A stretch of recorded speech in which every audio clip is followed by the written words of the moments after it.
first objects from the Dutch room that we've had the chance to treat here in the conservation lab as part of this bigger room-wide campaign.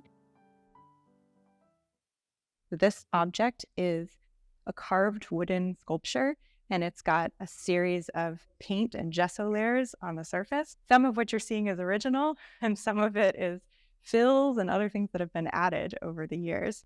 That red color coming through. It was hard to appreciate that before the cleaning. That was what we were hoping to bring out, is just some of those contrasts and some of that richness of the colors. And then I think it also allows you to appreciate the sculptural details and the carved details a lot better now.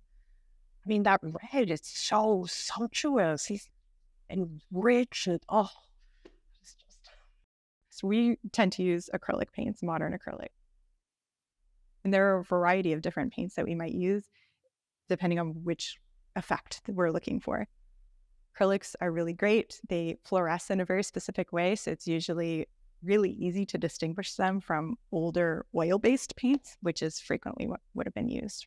We're really lucky to have some old photographs of a lot of areas in the galleries, and then sometimes specific objects like this from different points in history. So you're seeing this older photograph shows a lot of damage on the object. You can see all those white areas are areas of loss. All of those areas do not have their original paint any longer. At some point, the object was restored, and this is a historic photograph from 1970.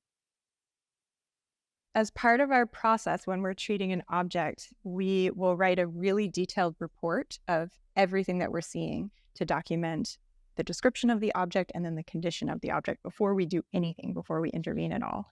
And then we'll also take really detailed studio photography. So this is my before treatment image of what the object looked like. You can see all of these darkened areas. It makes it a little bit difficult to even read what's going on there and what this is. The object is called St. Martin and the Beggar. If somebody wants to find it on the Isabella Stewart Gardner Museum website, that's what to look up. It's a story about a saint, St. Martin.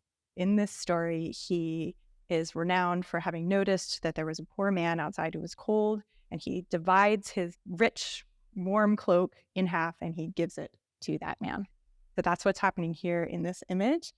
And then that was part of his broader mythology of how he was canonized and became a saint for the poor. I didn't even notice the man at the bottom. I was so busy looking at the figure at the top. Exactly. But imagine actually if you were looking at it from a much lower angle. So the way that this is situated in the gallery, it's above the door when you actually walk into the Dutch room. I'm not looking at it at the proper eye level.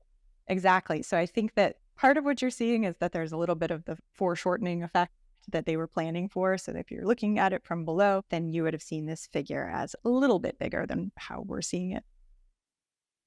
Most likely in its original location, it could have been displayed in a church. We don't have a lot of that context of what it was. Most likely this was part of a broader altarpiece. One of the things that we're looking for when we're investigating an object, is there something missing? Is there a piece that would have been there originally? For this object, you can see that the hand is kind of curled in a way that looks like maybe it would have been grasping something originally. And then the more you start to look at things, you see there's these nail holes in the horse's mouth. Wish I could show you, but on the back, there's a little bit of a fragment of leather underneath a nail hole. And so that is a pretty strong indication that originally there would have been an actual leather three-dimensional piece here that would have represented the bridle and the reins. The figure would have been gripping onto that originally.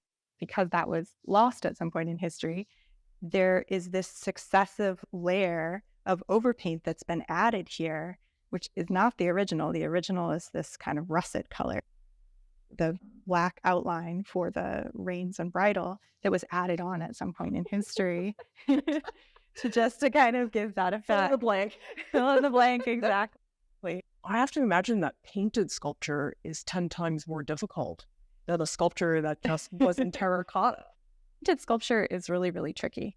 You get a lot of movement of the wooden substrate, or, if it's terracotta or anything, there's a lot of movement. And so that ends up with a lot of cracking forming over time. And so you end up with a lot of loss. trying to figure out, okay, what's original and what was maybe a fill that was added later by a restorer in the past can be a little tricky sometimes. So when I was working on this object, I was removing a lot of old overpaint layers. There's a lot of dark paint. So this made it really difficult to see what was going on in the cape. And I was removing that. And I realized that underneath that, there were bright gold wax fills. So it's not the original gold material. This is kind of what the original gold looks like. So you can see it's kind of this darkened bronze tonality at this point in its history. So much of the rest of the object has these thick, heavy wax fills in areas of loss. Wax fills? Is that because the wood is cracking?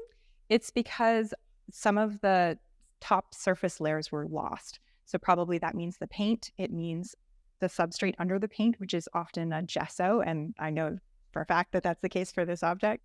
And then it has gone down to the wooden layers, the bare wood in some cases. You can actually see a little example of that on his tunic. That's just bare wood. That's the wood with no paint. With no paint, with no gesso, none of the foundation layers. So what is the light green and the dark green? The green is actually that finished color that it would have been originally. And then we're seeing kind of a light green color because this orangey color, it's called a bowl. And it's often, it's kind of a term from frame making. There are the separate layers on a frame. You have maybe your carved wood, for example, and then you have your gesso. It's made as like a paste with a calcium carbonate. Bowl is added on top of that, and that's to warm up the color and give you a base surface to apply your gilding. So there's a lot of gilding on this. So that is probably the reason that they used that, but it also seems like they used it in other areas throughout the sculpture because we're seeing that same warm tonality here in the green, and I've seen it in other areas too with the brown.